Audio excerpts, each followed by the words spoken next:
వైజాగ్, విజయవాడ, వరంగల్, కర్నూలు, అలాగే కాకినాడ, గుంటూరు, నెల్లూరు ఈ పట్టణాలన్నింటిలోనూ investor summits నిర్వహించిన తర్వాత హిందూపురం ఇచ్చేసింది steel City securities investor summit. ఈ సదస్సును ఇక్కడ నిర్వహించడానికి ప్రధాన కారకులు అఫ్కోర్స్ మా branding sponsor steel City securities and ఆ కంపెనీ డైరెక్టర్ రాజగోపాల్ రెడ్డి గారు. వారితో పాటు ఈ పట్టణంలో ముఖ్యంగా ఇక్కడ నరేంద్రనాథ్ గారు, మనోహర్ రెడ్డి గారు, అలాగే శ్రీనివాస్ రెడ్డి గారు, ప్రభాకర్ రెడ్డి గారు, వీరంతా మా టీంని ఇక్కడికి రప్పించారు.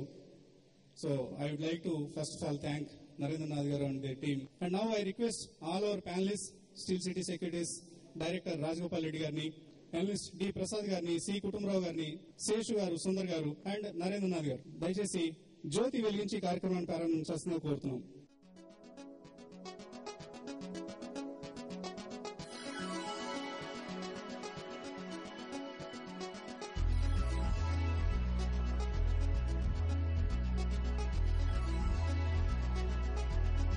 ప్యానలిస్ట్ అందరూ వారి వారి పర్స్పెక్టివ్స్ ను తెలియజేస్తారు ఆడియన్స్ కి. తర్వాత of course the most interesting session Q&A, question and answer session, interactive session ఉంటుంది. Give your perspective about the Indian economy and the Indian stock markets and their future. ఇన్ని సంవత్సరాల నుంచి స్టీల్ సిటీ సెక్యూరిటీస్ ని ఆదరిస్తున్న investor దేవుళ్ళందరికీ కూడాను steel city తరఫున హృదయపూర్వక నమస్కారాలు, ఆహ్వానాలు.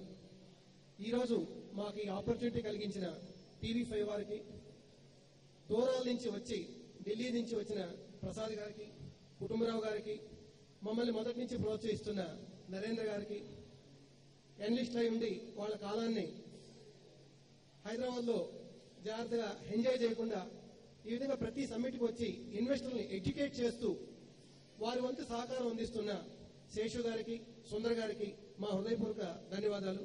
ప్రపంచంలో అన్ని దేశాల కంటే ముందుగా రెసిషన్ నుంచి బయటపడిన కంట్రీ భారతదేశం. మనం దీన్ని గుర్తించాలి. ఈరోజు రెసిషన్ నుంచి దాటి, డిప్రెషన్ నుంచి దాటి రికవరీ వైపు వచ్చి, రికవరీ కూడా దాటి భూమి వైపుకి వెళ్తున్నాం.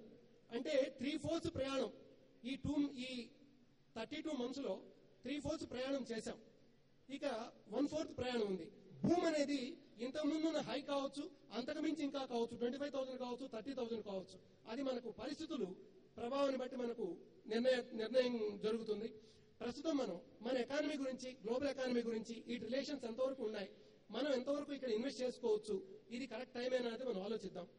ఇండియా తీసుకుంటే మనం హైయెస్ట్ ఇన్వెస్టర్ కన్స్యూమర్ కాన్ఫిడెన్స్ తో కూడుకున్న దేశం అండి.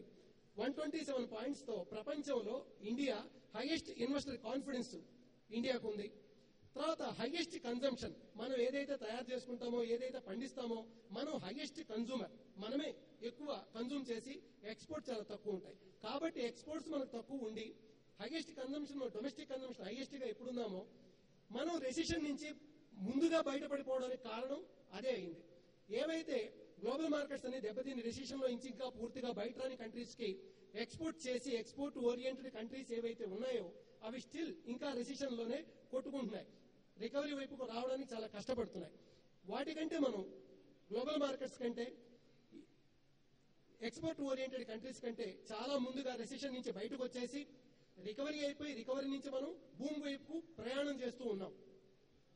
కాబట్టి మనకు గ్రోత్ తీసుకుంటే, జీడిపి గ్రోత్ తీసుకుంటే, హైయెస్ట్ జీడిపి గ్రోత్ అంటే అది ఎట్లంటే కంటిన్యూస్ గా చాలా సంవత్సరాల నుంచి కంటిన్యూస్ గా గ్రోత్ రిజిస్టర్ చేస్తూ, మార్కెట్లు బాగా పడిపోయినప్పుడు, మీకు రిసిషన్ లోకి వచ్చి డిప్రెషన్ లో పడిపోయినప్పుడు కూడా 6% గ్రోత్ మనం చూపించగలిగాం. ఇండియన్ 6.7% గ్రోత్ మనం చూపించగలిగాం. కాబట్టి అలాంటి జీడిపి గ్రోత్ తో మనకు ముందుకెళ్తూ ఈ రోజు 8.8 జీడిపి గ్రోత్ తో ఉన్నాం. 2002లో మన మార్కెట్ క్యాపిటలైజేషన్ తీసుకుంటే 5,30,000 కోట్లు, ఈ రోజు 69 లక్షల కోట్లు. అంటే ఈ 8 సంవత్సరాల్లో భారతదేశం ఎంత, మన ఇండియా ఎంత ప్రగతి సాధించింది అనేది ఇండెక్స్ అనేది ఒక నిదర్శనం అండి, ఒక చూపుడు లాంటిది, మనకు ఒక సూచనలు చూపిస్తుంది. కాబట్టి ఇంత గ్రోత్ ఉన్న భారతదేశంలో మనము ఎలాంటి పరిస్థితులను ఎదుర్కొంటున్నాం? వీటిల్లో గ్రోత్ రేటు ఉంది, గ్రోత్ తో పాటు అసోసియేటెడ్ రిస్క్ కూడా ఉంటుందండి. అది ఇన్ఫ్లేషన్. ఇన్ఫ్లేషన్ ఈరోజు దాదాపు 9.5%, 10% దగ్గర ఉంది. కాబట్టి ఆ ఇన్ఫ్లేషన్ కన్సిడర్ చేసుకుంటే ఇన్ఫ్లేషన్ తగ్గిపోయే అవకాశాలు చాలా కనబడుతున్నాయి. ఎందుకంటే మాన్సూన్ లాస్ట్ ఇయర్ అంతకు ముందు 2-3 సంవత్సరాల్లో తక్కువ ఉంది. 5 years తర్వాత హైయెస్ట్ మాన్సూన్ అంటే 16% లాంగ్ పీరియడ్ యావరేజ్ కంటే ఎక్కువ ఈ సంవత్సరం రీచ్ చేశాం. కాబట్టి మనకు పప్పు ధాన్యాలు కానీ ఆహార ధాన్యాలు కానీ అన్ని కూడా రేట్లు ముందు అంటే అరౌండ్ డిసెంబర్ జనవరి మధ్యలో రేట్లు తగ్గి ఇన్ఫ్లేషన్ ప్రెషర్ 6% తగ్గే అవకాశాలు ఉన్నాయి. కాబట్టి ఇది ఎకానమీకి ఒక శుభసూచకం అండి. ఇన్ఫ్లేషన్ ప్రెషర్ కూడా తగ్గుతుంది. తర్వాత ఎఫ్ఐఎస్ ఫ్లోస్ ఇండియాని మనం గుర్తించలేదు. 68 రూపాయలకు వచ్చినప్పుడు టాటా స్టీలు, 80 రూపాయలకు వచ్చినప్పుడు మన టాటా మోటార్స్ ని ఫారిన్ వాళ్ళు గుర్తించారు. ఎఫ్ఐఎస్ గుర్తించి వాళ్ళు కొన్నారు. వాళ్ళు కొని వాటిని 1000 రూపీస్ కి 2200 రూపీస్ తీసుకెళ్లారు. మనం వాళ్ళ వెనక వాళ్ళు గుర్తించిన తర్వాత మనం వెళ్తున్నాం. 60 రూపాయలు మన కళ్ళ ముందే ఉండింది టాటా స్టీల్. ఈ రోజు పరిస్థితి అంటే మన కళ్ళ ముందు జరుగుతున్న విషయాల్ని మనం ప్రాపర్ గా అనలైజ్ చేసుకోలేకపోతున్నాం. మన ఆర్థిక వ్యవస్థని స్టాక్ మార్కెట్ ని ముడివేసి దాన్ని కూలంకషంగా అర్థం చేసుకొని ఎలాంటి బెనిఫిట్స్ తీసుకోవచ్చో అనేది మనం ఆలోచించగలిగితే డెఫినెట్ గా మనం కూడా స్టాక్ మార్కెట్ లో గుర్తించవచ్చు. ప్రపంచ దేశాలు కూడా మనం దృష్టిలో పెట్టుకొని మనం ఇన్వెస్ట్ చేయాల్సిన పరిస్థితులు ఈ రోజు వచ్చాయి. మన ఎక్స్పోర్ట్స్ కూడా బాగా పెరిగిన రోజు డెఫినెట్ గా మనం భారతదేశం ఇంకా మంచి పొజిషన్కి వెళ్లే అవకాశాలు ఉన్నాయి. ఫ్యూచర్ మనకు చాలా బ్రైట్ గా కనబడుతుంది. కాబట్టి భూమి ఇంకా చాలా టైం ఉంది. కాబట్టి భూమి సైకిల్ రావడానికి చాలా టైం ఉంది. కాబట్టి ఇంకా ఇన్వెస్ట్ చేసుకోవడానికి అవకాశాలు చాలా ఎక్కువ ఉన్నాయి. నేను రిపీటేటివ్ గా చెప్తాను. ఒక example, simple example. First mobile phone వచ్చిన రోజున భారతీ ఎయిర్టెల్ రేట్ ఎంత ఉందండి? 35 రూపాయలు.